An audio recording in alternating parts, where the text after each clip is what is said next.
transdisciplinary, interdisciplinary symposium because my talk is nothing like that. As Rabbi Cohen said, I'm an assistant professor at Clark University in the Development and Social Change program.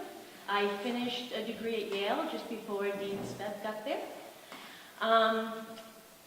And one of the things at Clark University that we, as faculty, encourage our students to be is scholar practitioners. So I think what I'm going to talk about today is the way in which faith influences my practice, because that's the best way that I can come to talk about my faith. To be quite honest with you, in teaching my classes in environmental policy, I never talk about religion, faith, or spirituality, ever, in class. I don't talk about those things. I'm an anthropologist, and for me, culture and history matter, but I don't really feel comfortable talking about spirituality in the classroom. And I think one of the things about Inward Journey, which is what this session is about, is, I'm going off script here, is putting ourselves in uncomfortable situations. And I had said this to Byron last night. Me speaking at a conference with a lot of people who have deep faith and being following institutional religions is kind of uncomfortable for me because I don't do that anymore. And maybe after this weekend I will. When I do talk about things like religion or faith or spirituality in class, I lump it into what we call social and cultural norms. Because that's what they are. They're social and cultural norms. Social and cultural norms are religion. They structure how we think and how we behave. And as we grow up, we learn what is appropriate to say and what is appropriate to do. Our families, our schools, our religious institutions, they all work together to socialize us, each and every one. And over time, we see how these social institutions often work in contradictory ways as we meet individuals who challenge us to think and know ourselves differently. So we're socialized into culturally appropriate normative frameworks, and I'm glad that someone last night actually used the word normative, because a lot of what I'm going to talk about today is what are norms and normative behavior, because I think solutions to climate change are involved in changing what we consider to be the norm. So in other words, it takes faith, conviction, and centeredness to be off what is now today's normative center. We can either take for granted that this is the way that it has always been done, i.e. the norm, and continue doing this, or think and decide that there's a need for change and work towards creating a new normative future. So given that this opening session is about foundation stories, I think I'll share what I believe is my foundation story. The relationship between my spirituality and my outward concern for the biosphere was established at home with my parents. For example, during those annual summer hikes up Mount Wartatic in north central Massachusetts, and hearing my father tell my brother and I that on a clear day, when he climbed up to that same place as a child, he could see all the way to Boston. Not so on the days when we climbed. Smog hung over the Boston skyline, but always trailing off at the end of our discussion about that fading skyline was my father's off-the-cuff remark, but I guess that's what progress is. So from an early age, and after spending part of my career in the energy sector overseas, I never really thought that bigger or newer or shinier was a sign of progress, even though that's what I had been socialized to believe, that signals development, prosperity, and modernity. It wasn't really until in my early 20s that I lived in India, before the economy had opened up to foreign direct investment, that I actually saw what I thought were bits and pieces of what could be considered modern living. I think it is modern when one finds a variety of ways to use one item, and once that item has utility is passed, reinventing it or recycling it into something else. And coincidentally, that is a lot of what my father's basement looks like. There is a certain logic, though, if one wanted to argue that poverty makes people innovative, or in the development literature, we talk about poverty makes people entrepreneurial. And I'm not going to romanticize poverty. Poverty and worrying about where one's next meal is coming from is nothing to celebrate. I'm not going to suggest that we shed ourselves of material possessions. But I do want to have us think about the role of science and technology in finding the solutions to our problems, specifically looking at the science of economics and the market. I've spent the entire summer going between Massachusetts and Washington, D.C., because I'm working right now with the United States government to reformulate some of its research on climate change policy. And that's sort of how my faith influences my practice, and I'd like to talk about that a little bit soon. So I said I had to really understand the interconnectedness of the world by traveling abroad, and I think that happens for a lot of people. But while I was looking at ecological change in India, I also saw how ecologies were changed by colonialism and capitalism. So despite my childhood spent outdoors in Massachusetts and environmental science classes exploring transboundary air pollution, my concern for the biosphere and its interconnectedness really rose out of seeing how colonialism, an increasingly integrated global market, had transformed India's ecology, created poverty, and produced social justice along the way. It wasn't really until I lived abroad that I thought of myself in relationships to others in that global sense. So here's where you might think I'm going to segue into some big rail against global capitalism and the global economy. And I'm not going to do that, but I do want to speak about markets, because markets really frame the narrative about the ways in which we think about solutions to global climate change. By the end of my talk today, I hope I'm in a place where I've successfully brought the global carbon market and ideas about charity and generosity together in relationship to one another, so we can think about these two terms, generosity and charity, and markets in a new way that perhaps we haven't before. The new global infrastructure being put into place to mitigate climate change, I believe, is just going to profoundly create more social inequality, and Bill McKibben talked about that this morning and last night as well. This envisioned carbon market will not create the incentives needed to address climate change in our children's future, despite the fact that there is strong rhetoric that markets do just that. The market provides behavior-changing incentives. The thing about capitalism is that it's fickle and it's premised on economic growth. And if I might be allowed to create a fetish for a moment, capitalism is always constantly seeking new ways to expand. And that expansion necessitates the creation of new commodities. And that's what the carbon market is. It's creating a new commodity. What markets do is they displace our responsibility. The work that I'm doing right now with the U.S. government is on a contract funded by the United States Agency of International Development. One of the reasons why I wanted to talk about this today is because I've never worked for the U.S. government before. I've worked for the UN for a long time. I worked for the European Union for a while, always in Asia, doing development programming and natural resource management work. And this is really the first time that I thought, this is a humongous waste of my tax dollar. I haven't really thought about, I don't really think about that a lot. I lived out in the United States for 20 years, so I really wasn't thinking about my tax dollars, but now that I'm back home, I think a lot more about my tax dollars. And now that I am responsible for helping to spend some of these tax dollars, it causes me pause and some concern. So what I want to talk about is the practice that I'm doing right now. I'm involved in a new international climate change regime, which is called REDD. REDD stands for Reduction of Emissions from Deforestation and Degradation. It's the technological market fix that, for those of you who are following Kyoto, follows what was called CDM, or the Clean Development Mechanism. The Clean Development Mechanism Kyoto has sort of collapsed. The new way forward is this program called REDD. So REDD is now called REDD Plus. And the plus was recently added to give credit to environmental enhancements that sequester carbon. The whole logic behind REDD is that it capitalizes on the natural carbon sequestering potential of trees and other woody biomass.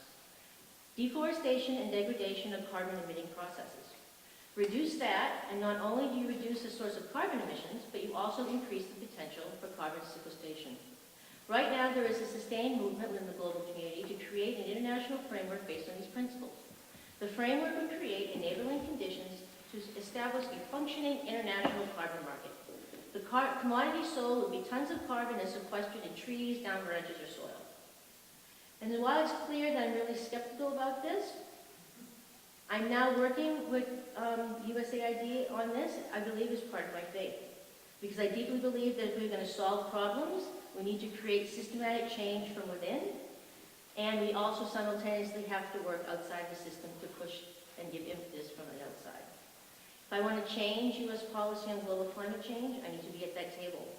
I also need to be mobilizing along those who are not invited to sit down at that table with us, those who would possibly be invited, who wouldn't want to be there anyway, And I occasionally wonder how long I'm going to be at that table if I don't keep myself in check sometimes.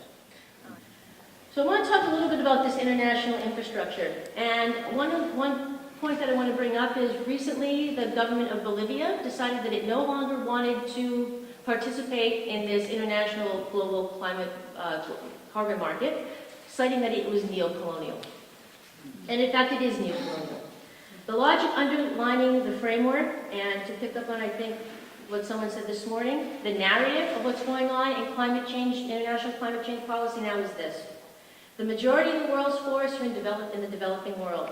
The majority of those forest-dependent people are poor, and they exploit the natural environment by cutting down trees to clear land, to plant crops to eat, or sell the timber to earn an income.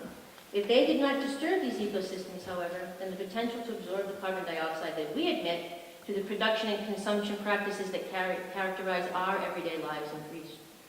RED in the global market for carbon that it establishes would pay the forest dweller to stop cutting down trees and engaging in other behaviors that release carbon, as well as to commence new activities to enhance their surroundings, with enhancement understood as additional carbon sequestering activities such as climate-smart agriculture.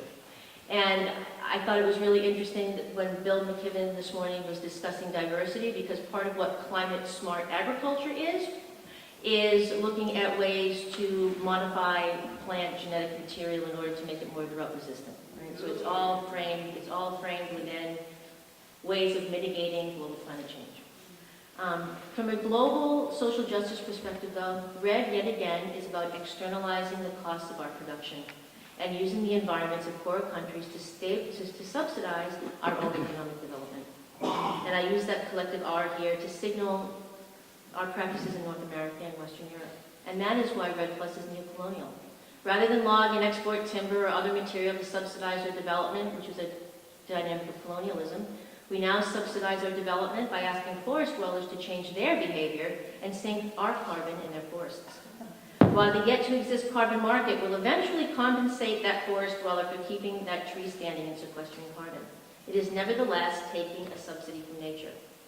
So to this end, the World Bank, the United States government, and Norway, amongst others, have spent hundreds of millions of dollars to help developing countries get ready for RED.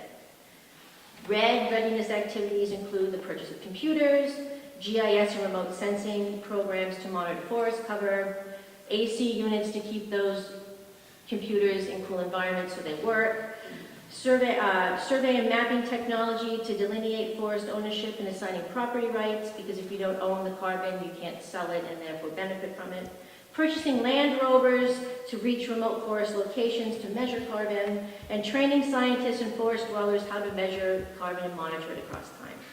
Because if a market is ever going to work, one needs to make sure that the commodity being bought actually exists. Then there's the business of payment. How does a global carbon market deliver cash to the hand of the individual forest dweller in Peru, Ecuador, or the Congo that has stopped cutting down trees? And this, in the global discourse, we call the question of benefit sharing. And I think we need to frame this to now talk about the costs and in this connected world, who is bearing a disproportionate amount of the cost of climate change. And these are the things that I say when I'm in the Reagan building in DC, which, yeah, I'm just that social scientist, and I'm the only woman in the room, and I just... For example, what is the cost of losing your traditional livelihood, especially if you derive part of the essence of who you are through engaging that livelihood?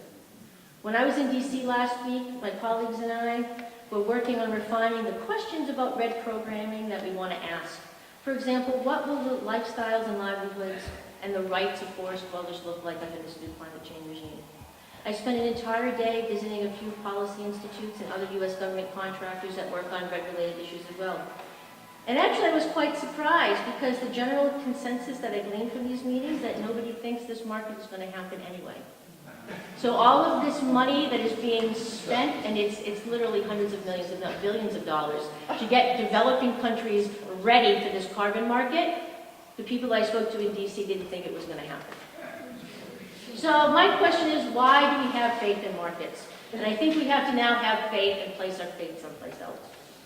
I think that what's attractive about markets is markets are distant, they're impersonal, and they allow us to somehow absolve ourselves, if I can use that word.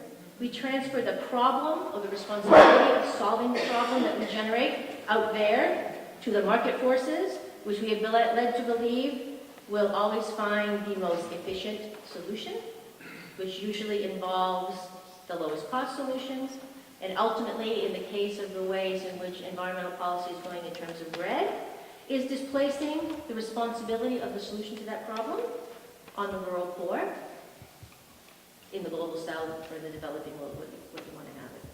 But markets not only displace pollution and displace their responsibility, they allow us to freely pursue our own agendas under the false sense of security that someone out there in Peru or the Congo is taking care of our carbon emissions for us. And again, like flailing energy markets that were tried to establish under Kyoto, the responsibility for behavior change is always in the global south. I've spent 15 years working on international environmental issues, always from the perspective of trying to establish new markets in the global south, getting people in the global south to change their behaviors to mitigate carbon. And I don't see nearly enough policy work done in the United States of America that's forcing us to change our behaviors here.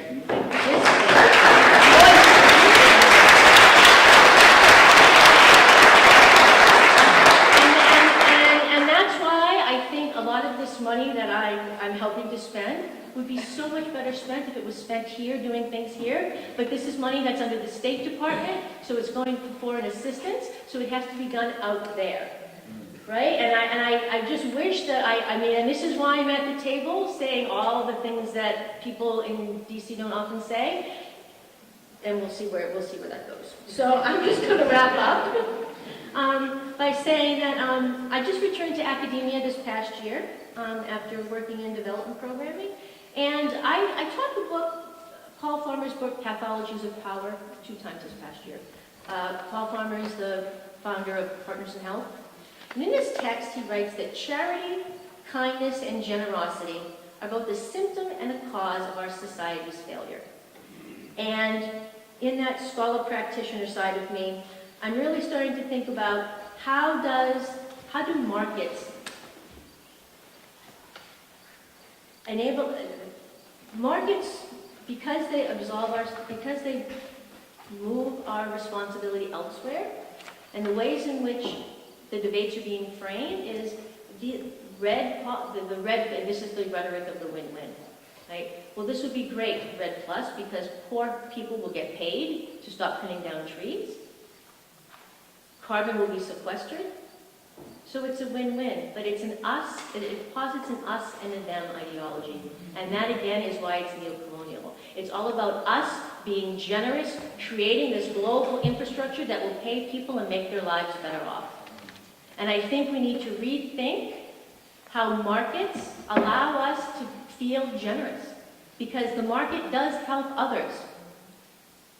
But I think it's time now that we look more at the ways in which we, directly or indirectly, are implicated in the creation and the maintenance of systems that perpetuate social inequality and social injustice. And I think that's a lot of what I hope we can talk about this weekend, and where our faith fits in to creating that structural change, and the ways in which we now start to think about the actions that we can take, rather than relying on market forces, which ultimately are forcing other people's behaviors to change less so than ours. Thank you.